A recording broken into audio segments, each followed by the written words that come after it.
ଯୁବକ ସଂଘ ପକ୍ଷରୁ ଆୟୋଜିତ ହେଉଥିବା ପଡ଼ିଆ ଭାଲ ଧନୁଯାତ୍ରାରେ କଂସ ପରାକ୍ରମରେ ମଥୁରା ଥରହର ହୋଇପଡ଼ିଛି। ରାଜା ରାଜା ମଥୁରା ରାଜ୍ୟରେ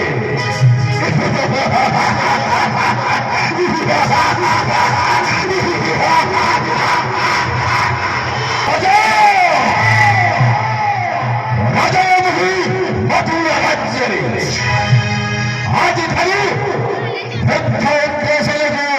ବହିଷ୍କାର କରିବି। ମଥୁରା ରାଜ୍ୟରୁ ନିଯୁକ୍ତି କରିବି ନୂତନ ମହାମନ୍ତ୍ରୀ ସେନାପତି ଚାଣୁର ମୁଷ୍ଟିକ। ମହାରାଜ କଂସଙ୍କ ରାଜ ଅଭିଷେକ ଦୃଶ୍ୟ ଦର୍ଶକଙ୍କ ଆଖିରୁ ଝରାଇ ଦେଇଥିଲା ବୁନ୍ଦା ବୁନ୍ଦା ଲୁହ।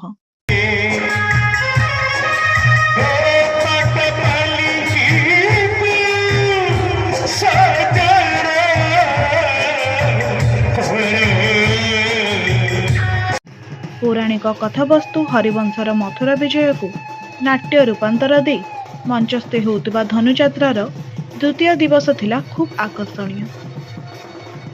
ମାତୁଳ କଂସର ଧନୁଯାତ୍ରାରେ ରାଜକୀୟ ଠାଣିଥିଲା ବେଶ୍ ଚିତ୍ତାକର୍ଷକ।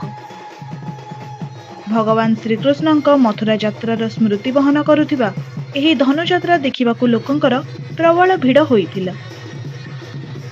ମହାରାଜ ଉଗ୍ରପ୍ରତାପୀ କଂସଙ୍କ ଅଭିନୟରେ ମଥୁରା ନଗରୀ ଆଜି ଥରି ଉଠିଥିଲା। ଗତ 3 ବର୍ଷ ଧରି କଂସ ଭୂମିକାରେ ଯଶକେତନ ପ୍ରଧାନ ଅଭିନୟ କରିଆସୁଛନ୍ତି। ପ୍ରାରମ୍ଭରେ ମଥୁରା ନଗରୀରେ ଗୀତ ନୃତ୍ୟର ଆସର ବେଶ୍ ମନଛୁଆଁ ହୋଇଥିଲା।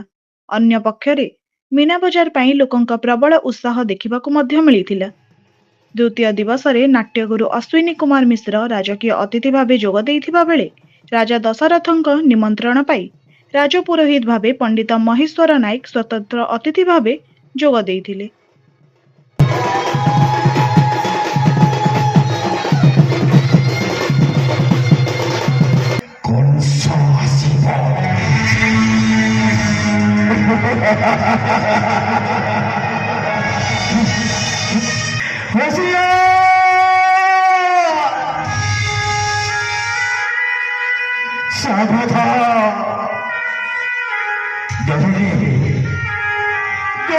କଂସ ଆସିବ।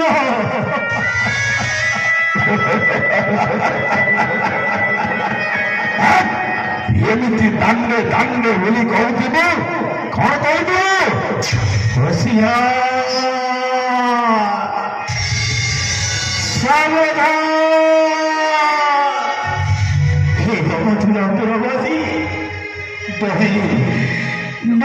କଂସ ଆସିବ।